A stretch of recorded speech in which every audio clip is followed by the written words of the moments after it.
The Sunday school lesson for March 5th, 2023 is Love in Difficult Times. Luke chapter 15, verses 11 through 24. To my viewers and subscribers, welcome to my channel, The Backstory. If you are new here, I am Audrey, and on this channel, you will become acquainted with what happened before each Sunday school lesson. The standardized agenda is as follows. I will share the backstory, read the lesson text, and offer a brief lesson summary. To my subscribers, thank you so much for coming back week after week after week and viewing my videos. To the viewers, please subscribe, like, and comment so that the YouTube algorithm will continue to push out my videos. Thank you so much in advance for your support as you help me walk in the path of my gifts. The backstory to today's lesson is a parable. A parable compares something familiar to a truth about God and His work.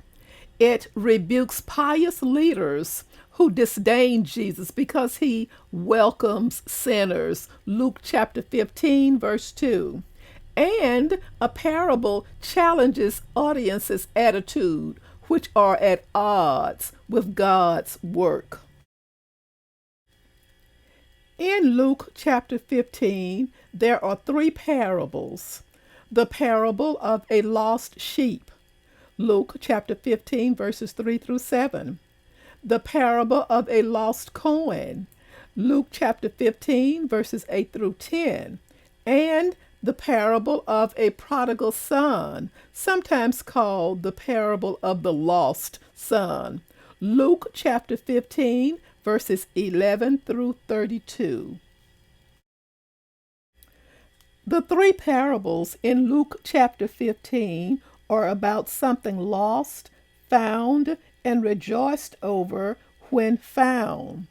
Because the parable of the lost coin comes right before the parable of the prodigal son, which is our today's lesson, I want to look briefly at the parable of the lost coin to see if it follows the structure of something lost, found, and rejoiced over.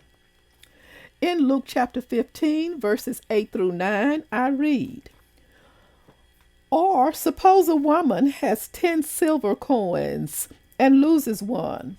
Doesn't she light a lamp, sweep the house, and search carefully until she finds it? And when she finds it, she calls her neighbors and friends together and says, Rejoice with me. I have found my lost coin. The parable of the lost coin continues with verse 10, a very compelling verse.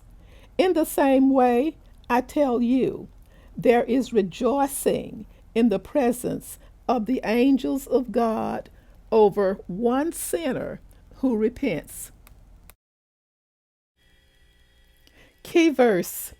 The son said to him, Father, I have sinned against heaven and against you. I am no longer worthy to be called your son. Luke chapter 15, verse 21. Verse 11. Jesus continued, There was a man who had 2 sons. Verse 12. The younger one said to his father, Father, give me my share of the estate. So he divided his property between them. Verse 13. Not long after that, the younger son got together all he had, set off for a distant country, and there squandered his wealth in wild living. Verse 14.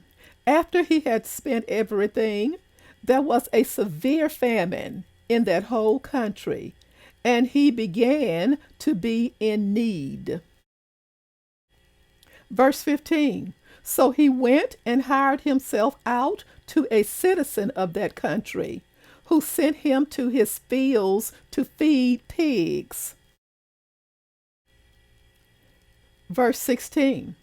He longed to fill his stomach with the pods that the pigs were eating, but no one gave him anything. Verse 17. When he came to his senses, he said, how many of my father's hired servants have food to spare? And here I am starving to death. Verse 18. I will set out and go back to my father and say to him, Father, I have sinned against heaven and against you. Verse 19. I am no longer worthy to be called your son. Make me like one of your hired servants. Verse 20. So he got up and went to his father. But while he was still a long way off, his father saw him and was filled with compassion for him. He ran to his son, threw his arms round him, and kissed him. Verse 21. The son said to him, Father, I have sinned against heaven and against you. I am no longer worthy to be called your son. Verse 22. But the father said to his servants, Quick, bring the best robe and put it on him. Put a ring on his finger and sandals on his feet. Verse 23. Bring the fatted calf and kill it. Let's have a feast and celebrate. Verse 24. For this son of mine was dead and is alive again. He was lost and is found. So they began to celebrate. A brief summary. While this third parable is usually described as the parable of the prodigal son, some have suggested it might be more properly labeled the parable of the elder son. The passion of the searching shepherd is seen in the father spotting his son still a long way off. Today's parable invites all people to embrace the upside-down nature of the family of God.